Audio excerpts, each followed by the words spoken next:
Well, then I'm going to welcome our guest demonstrator, or our guest presenter, Eileen Yeager. I'm a fan.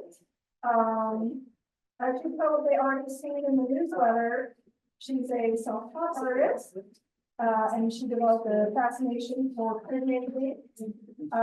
She took her first class in the 90s at Discover Graphics in the Torpedo Factory in Alexandria, Virginia. Since returning to Pittsburgh, she's taught printmaking at the Pittsburgh Center for the Arts and the Greensburg Art Center, and is active in several regional organizations.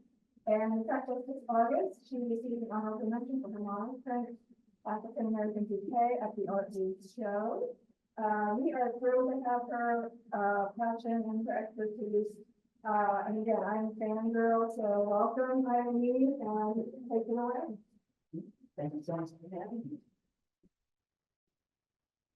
So basically, I'm a self-taught artist, which means I don't have a degree. I have degree classes and I've got a lot of things, but in the end, I've done what I wanted to do. You know, when you go to school, they tell you to do this, to do this, to do this. So I just did my own program and I eventually became a printmaker. I was doing a lot of watercolors at that point, and someone said to me, well, you know, I said, this wasn't satisfied with what I was doing. They said, well, why don't you just put a black piece of paper on a piece of plastic and paint on it. And I decided that I didn't like it. Then when I put the paper up, I got what was going on behind. So then I started painting on plexi and putting wet paper on and printing. And then I took a printmaking class and thought, oh, I'm good at it. I felt, you know, just the surprise, the whole thing just really appeals to me. Has anyone taken any printmaking classes? I know you did. What is it about the printmaking that you think drew you to this art form? What is it about printmaking that drew you to that as an art form? Is it like I like the surprise of it. You put something, you work on a piece of plastic and you put it in and throw a piece of paper on it. And sometimes you're going to do the press, sometimes you're just on it. And then you pull it up and say, it's magic. Things happen that you could never create yourself. You know, little things, and it's just so much fun. And I like the chance, I like the serendipity that you just don't know the magic of all that happens. You also with printmaking, you can do variations on a theme, so that you know, I can paint. I can, you know, I produced the thing we both here. So I made etchings of florals in my hand watercolor. So I make them different every time.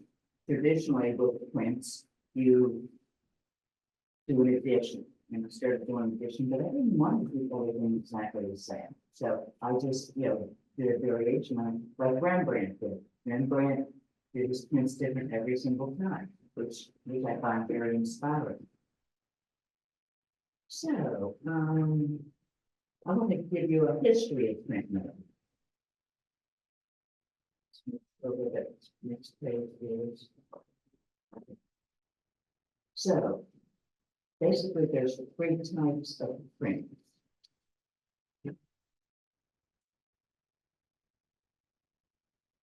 So relief printmaking. With relief printmaking, you cut away what you don't want. And then you take a roller and you roll ink over the top. That's a lot of work. You cut away all the other stuff and have nothing left. So, and this one shows you again. So it's there's a big E there, and you're cutting the everything away except for the E, and then you ink the E. The next one I want to talk about is so in relief. So wood blocks, paper was invented in the 1st century in China, and in the 9th century, then the Chinese started doing prints onto paper with wood blocks. Then Germany in the 1400s really got into wood blocks a lot.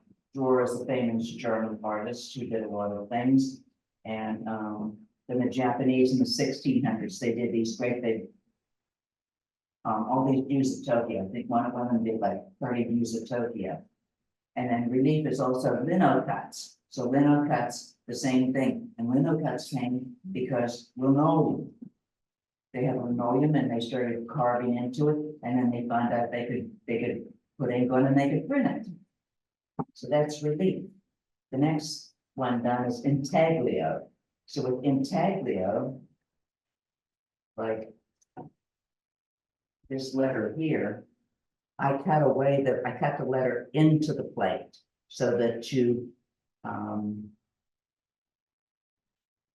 and then I brought ink down in those grooves, then I cleaned it off, then I put a wet piece of paper on and run it through the press. So also with intaglio, there's etching, which I've done a lot of, engraving, all the dollar bills are engraved. So they have this tool and they've taken every single line on that. And I don't have strong enough hands for doing something like that. So I did a lot of etching. I've also done a lot of, why is it aqua tint on there? Oh, well, there's another thing called aqua tint. With aqua tint on my metal plate, you take powdered pine sand, which is rosin. The picture has a rosin bag out there. It was drying sand with. You put that on, you heat the plate, it attaches to it. So then I paint out what I want to be the lightest light, and I put it in, and then I paint out the next. So it gives all the tones to a piece. It gives beautiful tones to a piece. Dry point is just with a tool. You're just scraping, and when you're scraping, you raise a burr, and the burr holds the ink in a fuzzy way that it doesn't that you get with any of these other ones. And then mezzotint is the hardest one of all. You take your metal plate and you have a special rocker, and you rock it in 6 different directions on the whole plate. And then you take and rub out your whites. So you bring it back to the white. So it's a very, very complicated process. The one I've done the most with is a group called planography. So with planography, everything's on the same plane. So that includes silkscreen, monotype, and lithography. Lithography in these, I think it was the 1700s, it was a lithography stone, and they decided to try to write on it with a crayon, and it would stick, and then they ran ink over it, and it stuck to the crayon. So there were all these wonderful posters by Toulouse-Lautrec and all those other people in the 1700s. So that's how lithography came about. But there's nothing under or up that you're doing. It's just working on the stone, and you put a chemical on the stone so it doesn't stick where the ink isn't. So printmaking wise too. So with etching, so before etching, so goldsmiths were working on different types of metal, and they were either carving into it or they were acid etching it. So if you ever go, next time you go in a museum and you see a suit of armor, most of them were acid etched. So then some of the goldsmiths, some of the metal workers who were doing this, they thought, oh, well, we could do that on a flat place and we could, do prints. So that's how then they started working on zinc and copper and steel. And then the printing press was invented in 1458 by Gutenberg. Why can't I say that word? So, and then the paper mills, all of a sudden, a lot of paper started being produced. And one of the reasons a lot of the papers started to be produced was because one of the big plagues. And nobody wanted the clothes. So then they started making the paper out of all the clothes that was being repurposed. So sometimes good can come out of that. One of the first types of printmaking that was really surprised me was playing cards. They printed them. I just never thought of how long playing cards have been around, but they've been around since the 1400s. So then monotype. Let's talk about monotype, my big favorite. So monotypes are painted prints or drawn prints. And technically, they're the simplest form of printmaking because you don't have to have any experience with chemicals or plates or anything else. You just draw on a plate, put ink on a plate, put a wet piece of paper, run it through the printing press, or just print by hand. So it attracts artists who are adventuresome. And it shows the individuality of the human hand. A lot of times with the printmaking, when you're trying to do, you're drawing things and carving things in, you don't get this beautiful gracefulness that you can get with monotypes, with just painting on clay. So, let me show you a couple of examples of who's been doing it in monotypes, when monotypes started. So, in the 1600s, we have Rembrandt, who is a great etcher, and he is over in, hold. So, on this side, this is one of his prints as he started mine, but then he kept, with each edition, he just kept on doing a select wiping, so each one was a little bit different. So you just make amazing things with line and with color and with, see if I have one more thing. So he's doing that, and this etching, engraving are the only ones that are run right then, and everybody's looking for tone. Everyone wants, good grays, dark lights. So over in a Flemish artist by the name of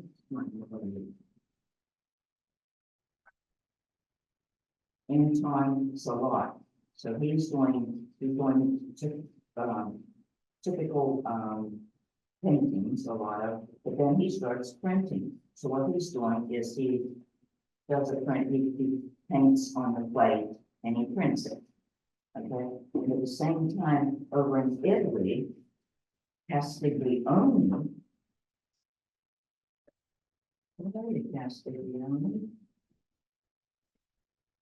he covers the plate entirely with black and then he starts wiping out.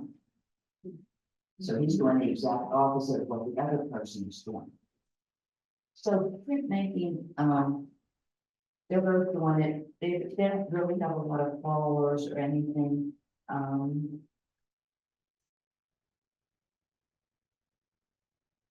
But they're looking for this continuous tone. So then in the 1700s, mezzotint, aquatint, lithography were all developed, 1700. So they don't need this monotype stuff. They have a way of printing it. And then in the 1700s, William Blake did a lot with, but he was working with watercolor, and they're entirely different than everybody else's. And he had no followers, so nothing. I can't find one way of them. So then in the 1800s, there were revival etching and printmaking by artists. Edward Degas, we all know Degas, most beautiful. He did a lot of prints in black and white, and then where are you, Degas? I know you're coming up. So you print them in black and white, and then you put pastel over top of it to bring light and color to it.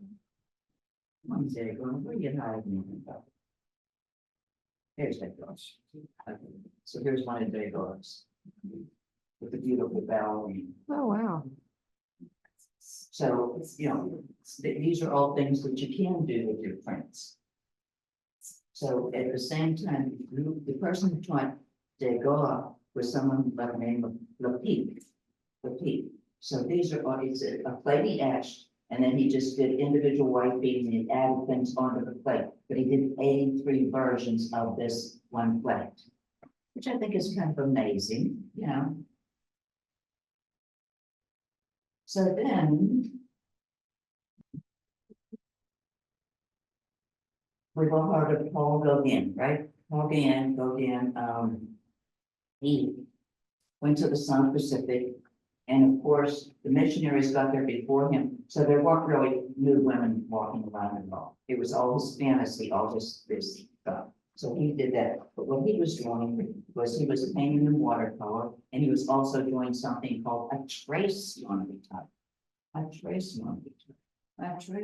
you get a trace monotype? Where'd you get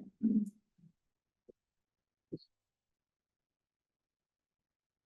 Well, when I find it, I'll show you. But it's basically you put color on a plate, you put it down, you put your a piece of paper down, and then you put a drawing on top of it, and you just draw on the back of the paper, and it transfers the line. So everybody plays around with it, everybody changes things around. This is another one, it's a subtractive one, so they start out with black or dark brown, white, and then just white gold things out what they want. So even Pendergast is the famous watercolorist. He did a lot of people in parks and everything. He did it, but he was doing it in oil, and I didn't like this as well as I liked his watercolors. Everybody's, there's different tastes, everybody has something different. So here's Pablo Picasso, it's one that's still up. It's just a guitar, a musical instrument. So most artists have experimented with or played around with it.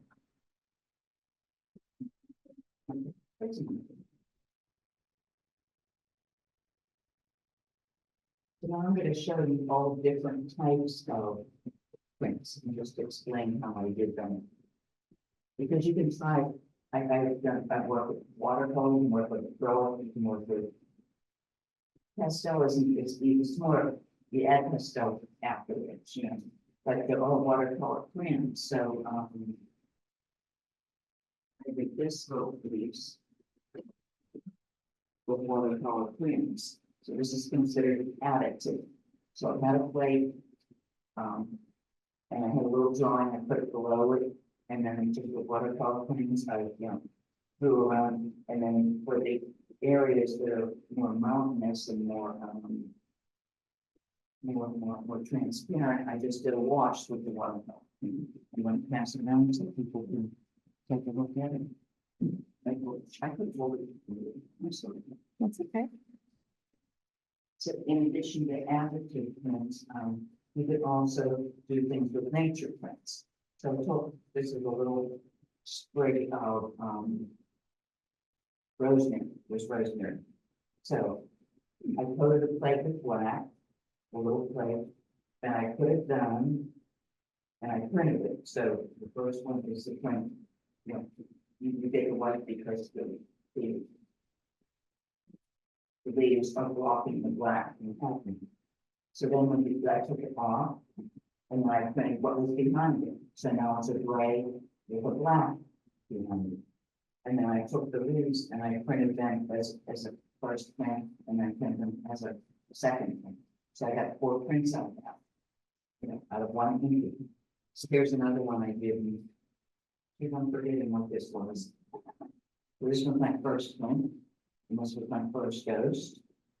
And this was my second ghost. And then I took all the leaves off the plate, and then I get 2 more prints with the ghosts that are left on the plate.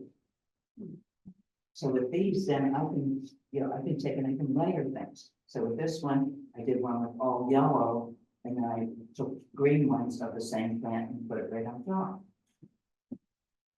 So you don't have to draw, you don't have to, you don't have to be perfect at anything to do printmaking. You just have to have a sense of adventure and playing around. So then another way, I didn't mention that. So there's 2 terms out there. One's called monotype, which means a one of a kind print.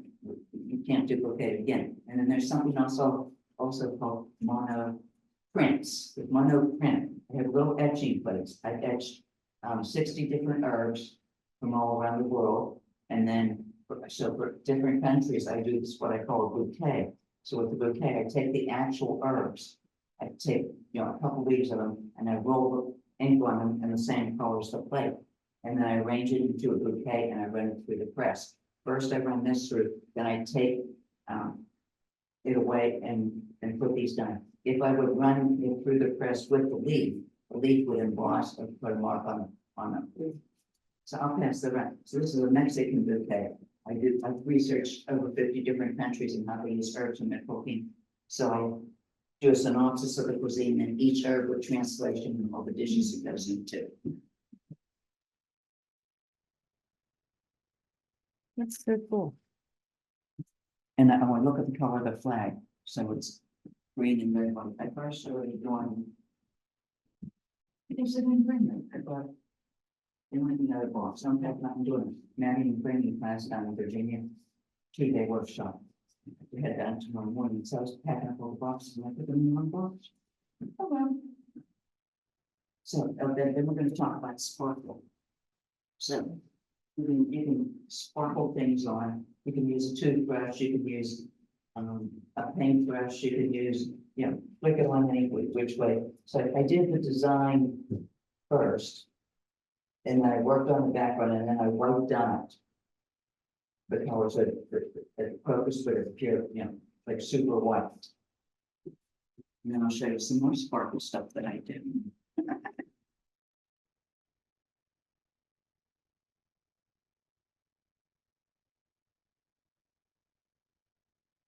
So sometimes, you remember Jackson Pollock, where he's throwing things on the plate.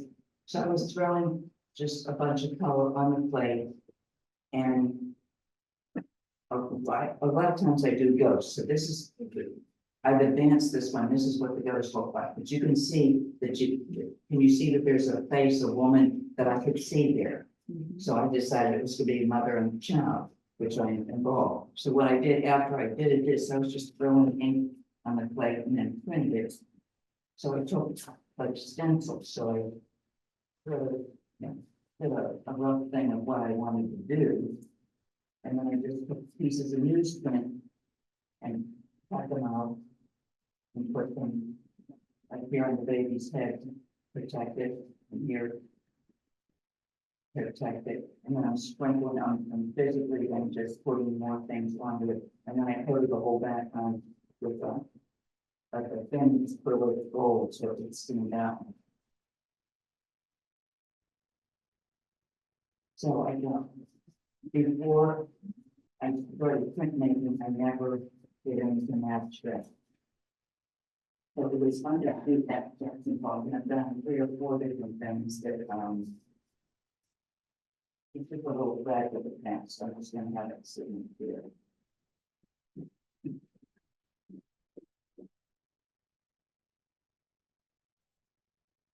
So the next thing is soft stuff. So maybe we give them a second minute.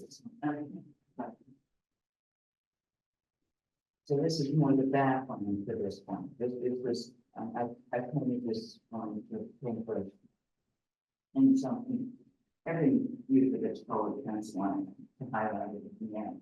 But the background, I rolled ink on a plate, and then you can take like a little sponge, or you can take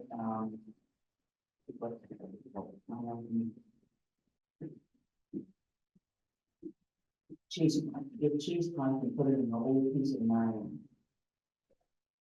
And use a little piece of so it'll be in the whole together. And then you can softly spread the color out so you don't feel any less. When you're working with sprayers and putting color on the plate, you always get these lines down. So you put the lines on and then you just soften it all out so it looks really transparent. So I think it's a really nice stuff.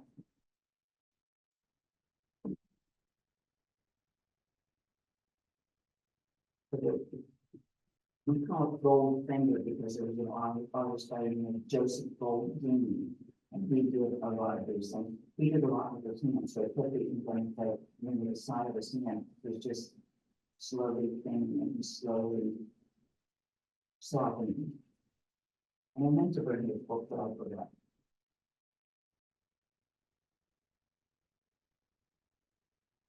So then subtract difference. I showed you a couple of those. I'll show you one more. So this one is a little one with just playing around.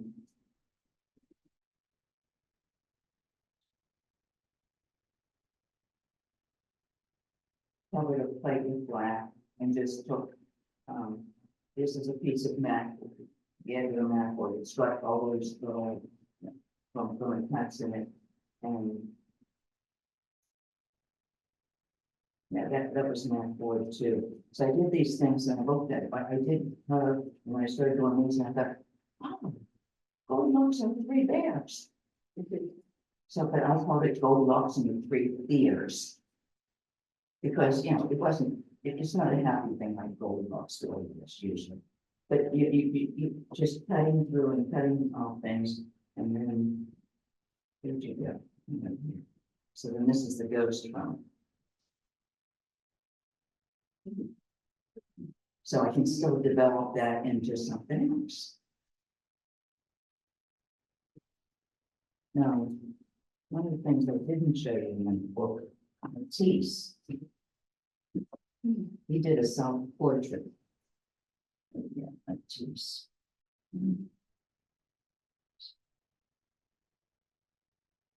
Could be done to the console.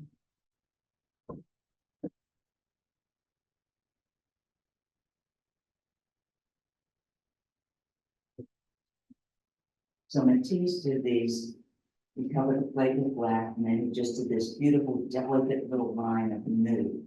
Yeah. So I thought, okay, well, I'm gonna try for self-portrait. So, you know, I brought into class a mirror, so which you can't see. But what I didn't realize was you really have to know how to fit that, how many layers you put that on. If you did, because I was trying to get a nice solid thing, but I put on too much so that when it ran through the press, then all of the layers compressed into one another. So then I re-rolled. Okay, there should have been a third one here, sorry. So this was my first tries, and then this was the second, and the third one I didn't bring, the third one, so I didn't clean off my slate from this one, and you could still see some of the, like a ghost little impression inside of another person there, which was interesting. Oh yeah, I see some.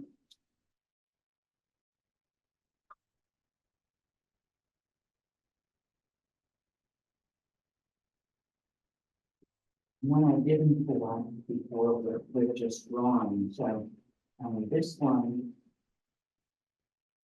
So I had a photograph my husband had taken, so I moved the black and white copy of it, and then I put it underneath that plate, and then I just started painting on it.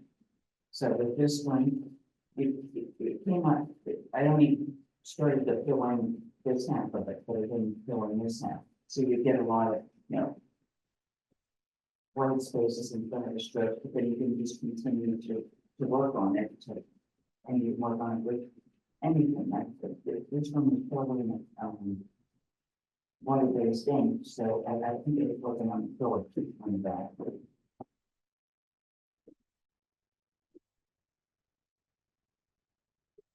Then later,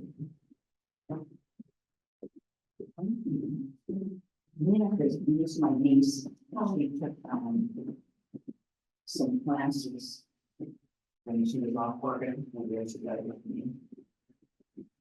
And I forgot to tell her the fingerprints.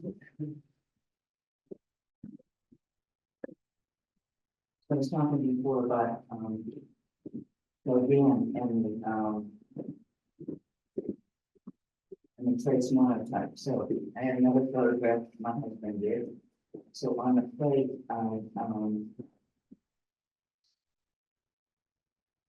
I drew, you know, just trace the whole thing. So then I got black with white on it. And then I took another thing of it.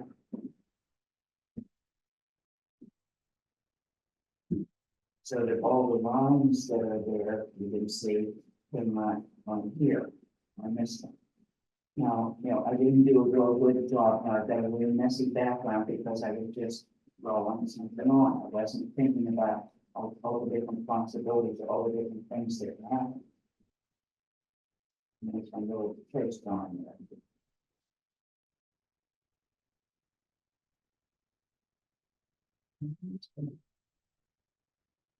So here's a thing I want to go again. So this is the final thing that we did. And then here is the print, and then this is what was on the back of the paper that we just drawn. So it's really easy and it's kind of fun just to add some lines to things sometimes. But this one is more about layering, so we layered, three different colors, we coated it with yellow, and then we cut out a stencil. So we cut a stencil of the sun, and then we took,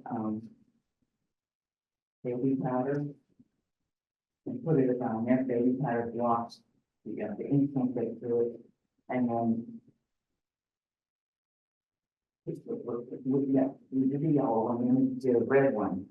And that's when I put this pencil on and this one, and then we did another blue layer on it. And I lost some of my, my leaves that were blowing around because I wasn't planning this like right. And then this was my dust.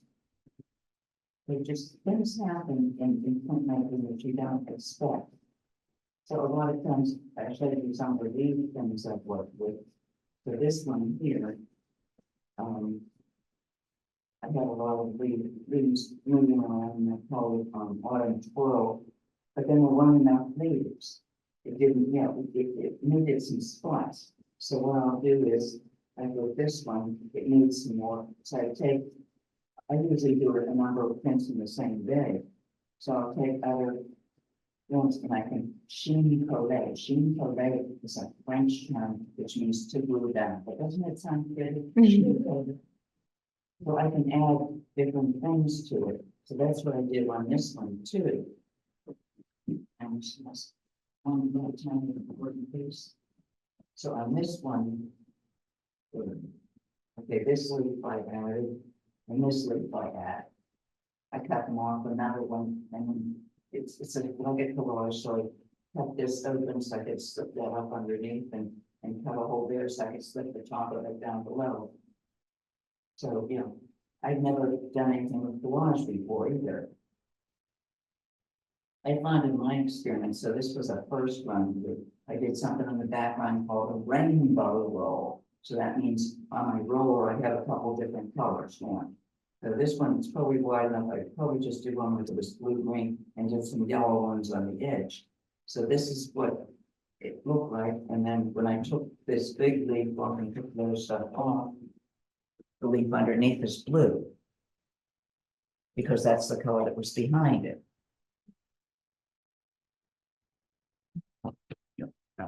You need to hold it up. But it's fall and it's leaves and it's a season to play around with color. This is another one. I did again a background and it got leaf and it wasn't that interesting. So then I took and coated a whole plate with black, real thin black, because I wanted you to be able to see things come through it. And then I just put 5 makeup down. So each one looks different. I could have.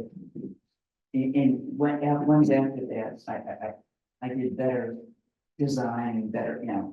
This one was just a fun little thing to do. You could pass around and look at it because it's it's just a little print.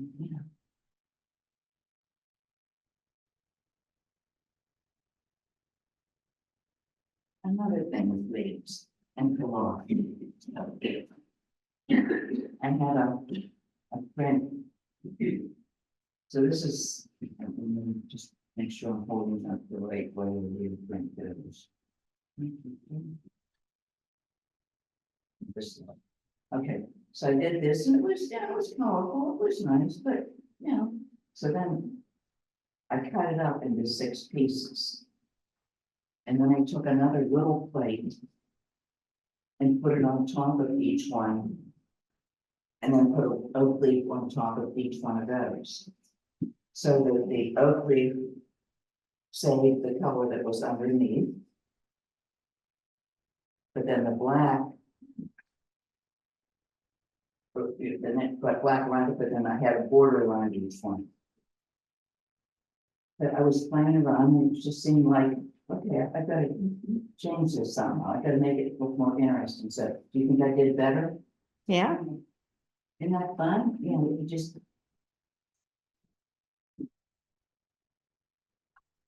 Another thing with collage, monotype collage. Monotype is the cut in monotypes and make something. I do a lot of floral things and I think the, a border around the floor prints, using the leaves, and then I split them up, so I have all these little beautiful colored pieces of things, and I had to do something with it, right? Then it took me 4 years to do this, so this is, well, here comes spring Western Pennsylvania.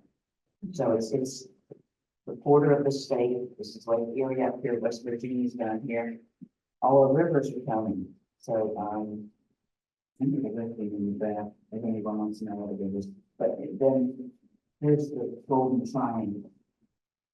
I put it there with it, and now we get it all needs to, again, like Allen, and one wheel comes up, Allen comes down, take one wheel higher, and go back to the right side. What, you? I got rid of the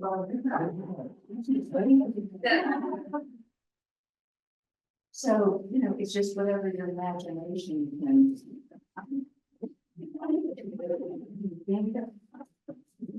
So then, textures, another texture. So one of my first experiments when I did the class, I was just looking at, so I did a,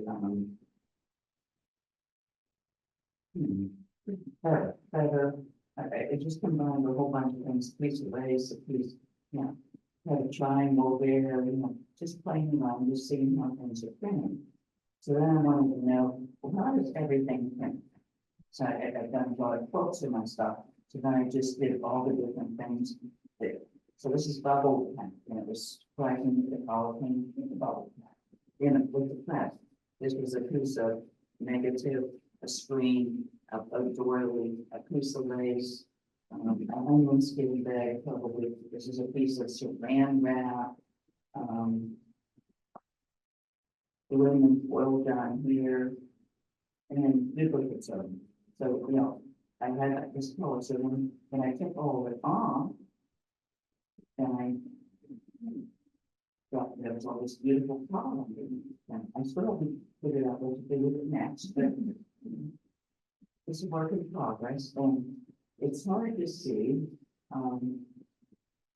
so.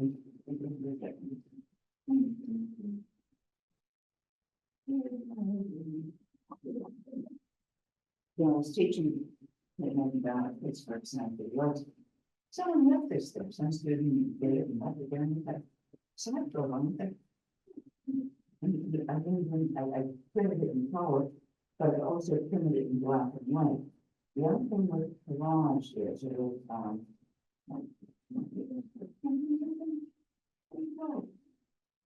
in Boston, on something in Boston. You can't see it from a distance.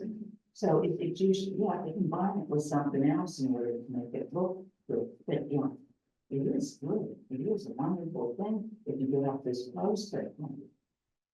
I just did a little class in something called glue gun prints. So it's called glue gun. So since I've done a lot of leaves, and I forgot to bring that too, but I just outlined each of the leaves and then put some of the glue on and some of the veins.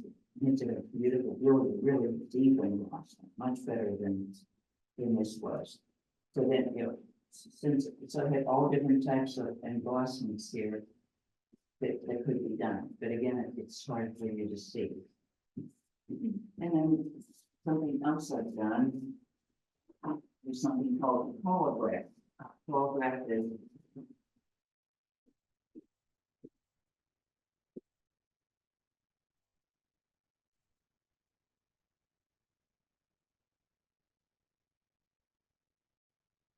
this is a mono print, so again, I'm combining things. Because it wasn't the frame. So this one is combining etchings, you saw little etchings before, and nature prints. And then everything else is the holograph. So holograph is I took a piece of cardboard, a piece of mat board, and cut it up into the shapes that I want.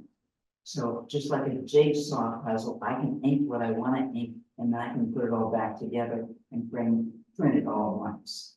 So all the shutters pop out, and these two green things pop out, and I ink those all green. And when you work with mat board, what I find is if you pull off the top layer with the paper on it, the bottom underneath it holds a solid color. So these are solid ones that pulled up. it says bricks in here, so all the orange things were brick. So I just took a mat knife and just cut the bricks into it. Same thing with the roof, I texturized the roof. The sky is two pieces that I ended up in blue, and again, I wanted a solid color, so I took the paper off the top. Then this is kitchen garden at George Ralph House. This is out in Old Economy. So this is the actual kitchen. His house is over here, but this was the kitchen that they had. I don't know what they had in their garden. But this is what I did was research German cookbooks to see what herbs and spices would have been done in colonial times when they came over. And so up here, this pops out, and then I ink that all in black. So when I put it all back together, and that pops out, and I think it's orange and these, and the edge of the garden too. So it took a little time to do this one. But it's a different look than anybody else, you know? So that's what I try more than anything is just to have. I try to create things that nobody's seen before. And yeah, with all the herbs and all the herb etchings, and nobody's ever etched a bunch of herbs. People will etch herbs, but they don't have the story. So I think it's important too to have a story. So on the back of every one of my pieces, I write a story. So I did Three Rivers Arts Festival for 22 years. So George Ralph was the leader of the Harmony Society in Old Economy. And with the, I told you, did I tell you the church was towering over the top? But then the herbs in the garden, and when we talked about Germans and who they were and who were doing and all this stuff. Can you tell about history? Yes. Can you tell I have to know everything about anything before I work on it? I can't get a bunch of grapes and just sit there and paint the grapes. No, I have to look, research, find out what kind of grapes. I did all 12 different wine grapes. So that I have to know everything about it. And it was so surprised that all the grape bunches are different. It's like, just like all the herbs are different. It's just, it's an amazing world out there. So what did I tell you? I'm talking about layering. So there's one that I did, and it's too big to carry on. So this is the bottom. I had it, and I just had it in a few shows, and this is the way it was. And I had like a giant rose behind the whole thing, and then I took and painted that whole rose in an acrylic, and then it was getting prizes. It's like, I'm always looking at my old stuff and saying, well, you were really nice. I really liked you.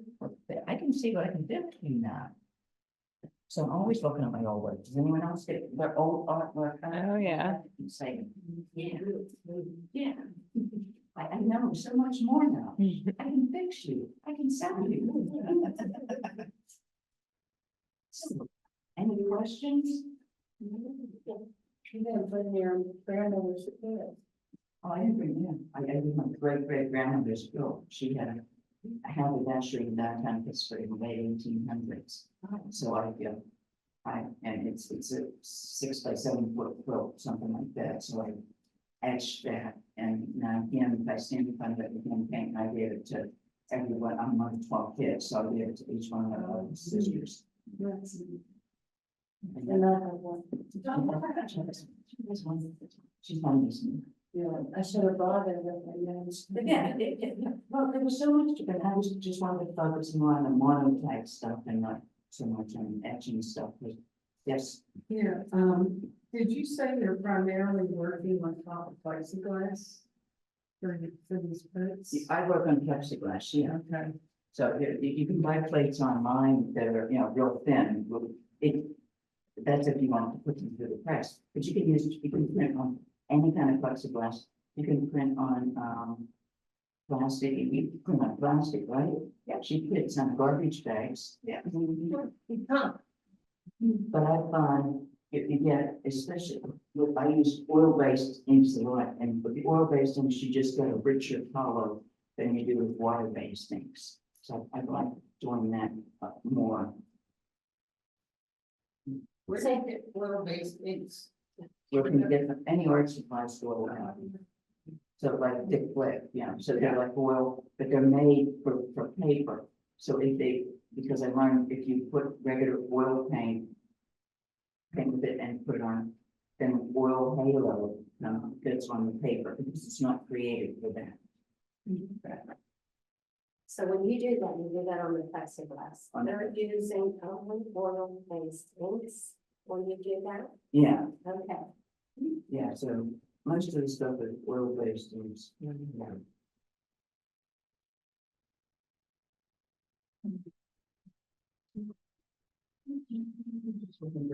I was wondering if you used any other medium beside that oil-based ink. Well, there's water-based things too. But Yeah. what's the difference? But in I, the results? watercolor, so like the first one I passed around, Yeah. the little landscape, Mhm. that was watercolor. And I did a whole group on watercolors too. For a while. Which do you prefer the oil-based over the watercolor, or does it matter? I don't know why I prefer what I do. You did, right? And, I took some stuff out to a person's house. And I was showing them all these different things I did, and I said, how can you smell that wonderful? Isn't that beautiful? Okay, the smell of the oil paint, it was still on all day, just like, so I guess it's smell. I wonder if it's a brighter color in the water-based is more softer. Maybe. Yeah, it's more softer, so it depends on what you're trying to create, and which way you're going. And you did a number of interesting things, so, I taught most recently at Greensburg Art Center, and I took one of the classes and I drew mine on, was it paper or did we have? No, it was plexiglass. was it? I drew it and then printed some stuff and I don't get it. Maybe the first one. But I did one of the ones she showed. I think you did that with our class. This one? No, it was the one with the circle. Oh, okay, yeah. Yeah, we were all working in the day. But I found it's, usually. But it's really fun. I don't usually get to play when. Yeah, that one. Teaching. How much time do you have before it dries to execute your? Yeah, great.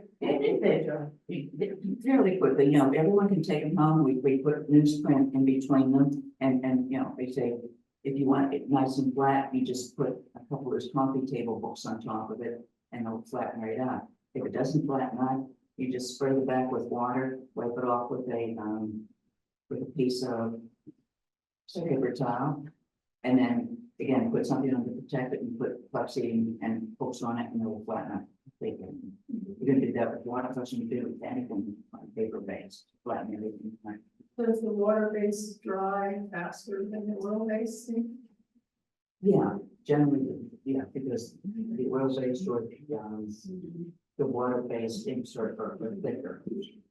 So this could have been oil or it could have been. Like it. But one way you can tell is that you take a cheap tip, put a drop of water on it and rub it, and if it's watercolor, it comes off. It comes off, and if it's not watercolor, it's just oil-based. But there are some printmaking, the group called Create Text, and they come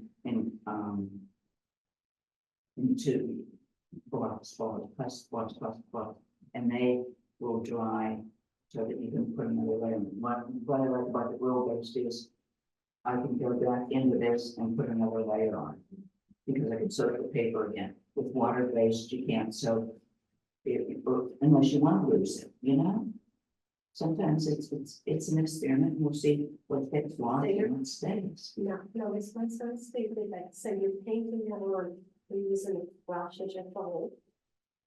When you're doing it, how are you applying that oil? You can apply it with brushes, you can apply it with, like, there's little spongy things. Okay. Your sponge, you can do, where writers roll it on, brush it on, whatever feels right for the. Mhm. Yeah, so in my classes, I go through all these different processes, so we try one every week, so I usually do like 2 4-week ones, but I was talking to Kim about maybe trying to do something at the North Hills Art Center, and that we don't have a price there. You can do so much more with a price, but you know, but you can do a lot, you can do half as much without them. So if there's anybody try something. Yeah. Just try something, you know, it's just like, we were all kids and we did, what did we do? Well, we were kids, but what did we do? Oh, and I forgot to show you one of the things I discovered recently. So talking about relief prints, and you know, there's lino cuts and wood blocks. So in Argentina, and this is from 5,000 years ago, people were putting ink on their hands and putting it on the walls of the cave. And they said, of course, I had to read everything about it and print everything about it, but they, every year they would come and put their hand on it again, every row they visit the caves. So, you know, I guess they were transit. So I keep on thinking from one of my classes, okay, so maybe everybody put a pin in the plate. And then we'll print and have our own record of who was doing this. Just, yeah. I find it best. That's just. Any other questions? Very. You're certainly welcome to come up and look at things closer and ask more questions if you want. Thank you so much, Eileen.